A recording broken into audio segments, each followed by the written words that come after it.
জানেন যে দুর্গা পুজোয় যেরকমভাবে মানুষের ঢল নেমে গেছে রাস্তায়, ঠিক একইভাবে কিন্তু নিউজ বাংলার টিমও বেরিয়ে পড়েছে পাড়ায় পাড়ায়, মণ্ডপে মণ্ডপে।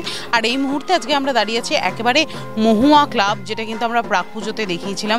ভীষণ সুন্দরভাবে এনাদের থিম করেছে মুক্তনীর। এই মুহূর্তে আমরা আজকে আবারও চলে এসেছি, দেখতেই পাচ্ছেন একদম গেটের সামনেই কিন্তু সবুজ একটা চক্র দিয়ে করা হয়েছে এবং তার মধ্যে কিন্তু বিভিন্ন গাছের ডাল দিয়ে ভীষণ সুন্দরভাবে ডেকোরেশন রয়েছে। একই সঙ্গে যদি একটুখানি ভিতরের দিকে ঢুকতে বলি তাহলে আপনারা দেখতে পাবেন যে একদম মোগলা পাতার যে পাতাগুলো রয়েছে, ওই শুকনো পাতা দিয়ে কিন্তু ভীষণ সুন্দর বাইন্ডিং করে এখানে, এবং একই সঙ্গে রেডের কম্বিনেশন। বাইরে কিন্তু তার সঙ্গে ছোট্ট ছোট্ট পাখির বাসার যে হাঁড়িগুলো হয় সেই হাঁড়ি ঝোলানো রয়েছে। একই সঙ্গে উপরে কিন্তু পুরোপুরি একটা হোয়াইট সুন্দরভাবে সাজানো রয়েছে এবং এখানে কিন্তু সমুদ্রের ঢেউয়ের মতো করা রয়েছে। দেখতেই পাচ্ছেন চারিদিকে কিন্তু সমুদ্রের ঢেউ জলের মতো করা রয়েছে। তার মধ্যে কিন্তু বিভিন্ন মানুষের একটা করে মোটামুটি মানুষের যে আকৃতি সেটা কিন্তু তুলে ধরা হয়েছে এবং তার ওপরেই রয়েছে গাছের পাতা ডাল দিয়ে ভীষণ সুন্দরভাবে সাজানো। সব থেকে বড় কথা হচ্ছে একদম ঢোকার মুখেই এন্ট্রান্সেই কিন্তু আপনারা দেখতে পাবেন একটা শিশু কিন্তু একদম একটা যে গোলক বৃত্ত তার মধ্যে কিন্তু রয়েছে, তার মধ্যে কিন্তু শুয়ে রয়েছে এবং তারপরেই কিন্তু একেবারে মায়ের দিকে যদি আমি দেখাতে বলি তাহলে আপনারা দেখতে পাবেন মা কিন্তু এখানে ভীষণ সুন্দরভাবে মণ্ডপের সাথে সাজুজ্য রেখেই কিন্তু দেবী প্রতিমাকে তৈরি করা হয়েছে এবং তার ওপরেই কিন্তু প্রচুর প্রচুর পাখির বাসা, যেখানে কিন্তু পাখি রয়েছে। দারুণ সুন্দরভাবে কিন্তু এই মুক্তনীর থিমটাকে তুলে ধরা হয়েছে। চলুন এবার সরাসরি আবার একটু কথা বলে নেব এই ক্লাবের যারা কর্মকর্তা রয়েছে তাদের সাথে এবং শিল্পী অতনু রায়ের সঙ্গে। আমরা কিন্তু প্রাক পুজোতে দেখিয়ে গেছিলাম, তখন এতটা পরিমাণে কমপ্লিট হয়নি মণ্ডপটা। কি বলবেন আজকে? কাজ তো করে ভালোই লাগছে এবং মুক্তনীর কনসেপ্টটা নিয়ে আমাদের যে কাজটা সেটা আমরা সাকসেসফুলি করতে পেরেছি অনেক প্রতিকূলতার মধ্যে দিয়ে, এবং যা ওয়েদারের কন্ডিশন ছিল সেই জন্য কাজ করতে খুবই অসুবিধা হয়েছিল একটা সময়। তারপরে ম্যানেজ করে ফেলা হয়ে গেছে।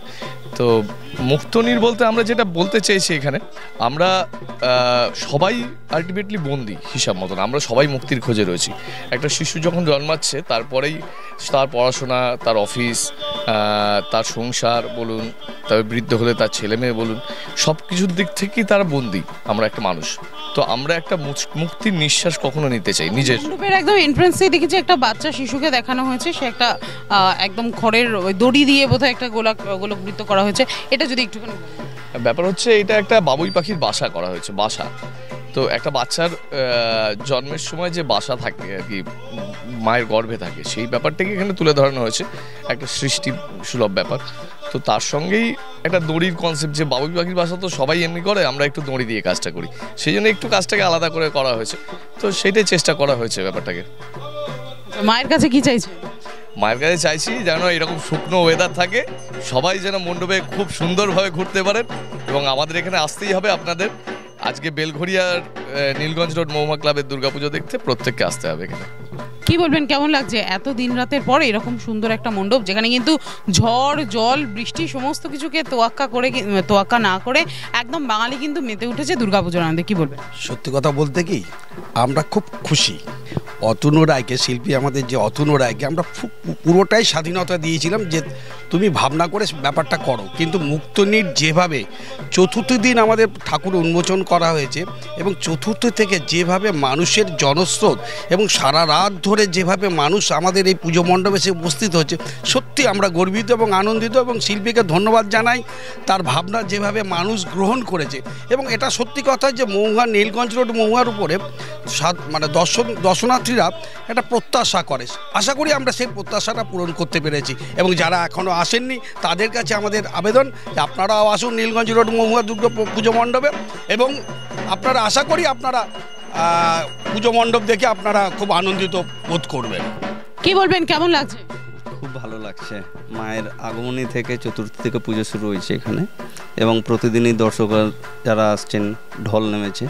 তো অতনুদা প্রতি বছরই নতুন নতুন চিন্তাভাবনা নিয়ে আমাদের মহুয়া ক্লাবে কিছু না কিছু নিয়ে আসেন।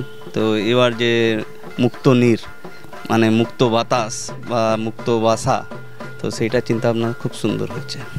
আচ্ছা, একদম এন্ট্রান্সের সামনেই একটা শিশু বাবুই পাখির বাসার মধ্যে রয়েছে, মানে এটা কি কোনোদিন ভেবেছিল যে পাখির বাসায় মনুষ্য সন্তান এইভাবে করা যেতে পারে? এটা অতনুদারই চিন্তাপ্রসূত। অতনুদা এটা শিল্পীরই ভাবনা, এটা সাধারণ মানুষ আমরা ভাবনা চিন্তার বাইরে, সেই জন্যই উনি শিল্পী এবং ওনার ভাবনা থেকে নতুনত্ব এনেছেন। এটা দর্শনার্থীদেরকে বলবো, ওয়েদার খুবই ভালো, ঠিক আছে, বৃষ্টি নেই, যতটা পারেন যত তাড়াতাড়ি পারেন পুজো দর্শন করুন, আমাদের মণ্ডপে আসুন এবং এই যে চিন্তাভাবনা এটাকে সফল এবং সার্থক করুন।